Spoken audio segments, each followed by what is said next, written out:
Assalamualaikum warahmatullahi wabarakatuh. Saya perwakilan dari kelompok 13 mata kuliah ekonomi mikro kelas C3. Kami akan mempresentasikan hasil diskusi kami yang bertema pemimpin dan perbaikan usaha. Kelompok kami beranggotakan Dewi Pridayanti, saya sendiri Ranawala Ida, dan Izin Azimat Zahro. Pengertian kepemimpinan menurut Ortweiss, kepemimpinan adalah kegiatan untuk mempengaruhi orang-orang agar orang-orang ini bekerja sama untuk mencapai tujuan yang mereka inginkan. Sedangkan menurut George R. Terry, kepemimpinan merupakan kegiatan untuk mempengaruhi orang-orang agar orang-orang tersebut mencapai tujuan kelompok. Jadi, pengertian kepemimpinan adalah proses mengarahkan perilaku orang lain ke arah pencapaian suatu tujuan tertentu. Pengarahan dalam hal ini berarti menyebabkan orang lain bertindak dengan cara tertentu atau mengikuti arahan tertentu. Seorang pemimpin dikatakan berhasil jika percaya pada pertumbuhan yang berkesinambungan, efisiensi yang meningkat, dan keberhasilan yang berkesinambungan dari perusahaan. Selain itu, mutu kepemimpinan, mutu sumber daya manusia, dan mutu jalinan mitra kerja adalah 3 hal yang perlu diperhatikan oleh pemimpin di masa-masa yang akan mendatang.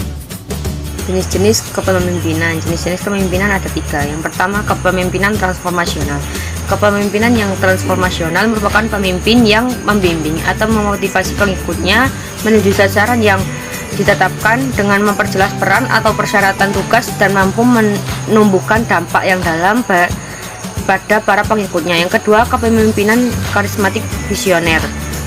Karakteristik dari pemimpin karismatik yaitu yang pertama mempunyai visi, yang kedua mampu menyampaikan visi tersebut dengan jelas dan mudah dipahami, yang ketiga berani mengambil resiko untuk mencapai visi tersebut, yang keempat sensitif terhadap kendala lingkungan dan kebutuhan pengikutnya, yang kelima menunjukkan perilaku di luar kebiasaan.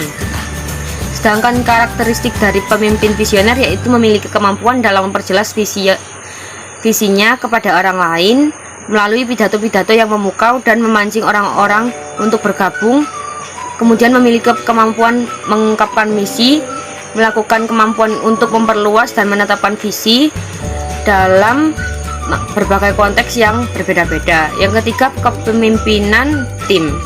Kepemimpinan tim dapat dibagi ke dalam 3 peran, yaitu pemimpin tim adalah penghubung dengan pihak luar, pemimpin tim adalah penyelesai masalah, dan pemimpin tim sebagai manajer konflik. Selanjutnya, tipe kepemimpinan. Tipe-tipe kepemimpinan menurut Kartini Kartono 1938 yakni: yang pertama, tipe karismatik, yakni pemimpin karismatik merupakan kekuatan energi daya tarik luar biasa yang diikuti oleh para pengikutnya. Yang kedua, yakni tipe paternalistis dan maternalistis, yakni tipe kepemimpinan ini bersikap melindungi bawahan sebagai seorang bapak atau seorang ibu yang penuh kasih sayang. Yang ketiga, tipe militeris, yakni tipe kepemimpin ini banyak menggunakan sistem pemerintahan, sistem komando dari atasan bawahan, sifatnya yakni keras, sangat otoriter, menghendaki bawahan agar selalu patuh, penuh acara, formalitas. Yang keempat, yakni tipe autokratis, yakni tipe pemimpin ini berdasarkan kepada kekuasaan dan paksaan yang mutlak dan harus dipatuhi. Pemimpin ini selalu berperan sebagai pemain tunggal dan kekuasaan yang bersifat absolut. Yang kelima, yakni tipe laissez-faire, yakni tipe pemimpin ini membiarkan karyawan berbuat semuanya sendiri. Semua pekerjaan dan tanggung jawab dilakukan oleh bawahan. Pemimpin hanya merupakan simbol yang tidak memiliki keterampilan. Yang keenam, yakni tipe populistis, yakni tipe pemimpin ini mampu menjadi pemimpin rakyat. Dia berpegang pada nilai-nilai masyarakat tradisional.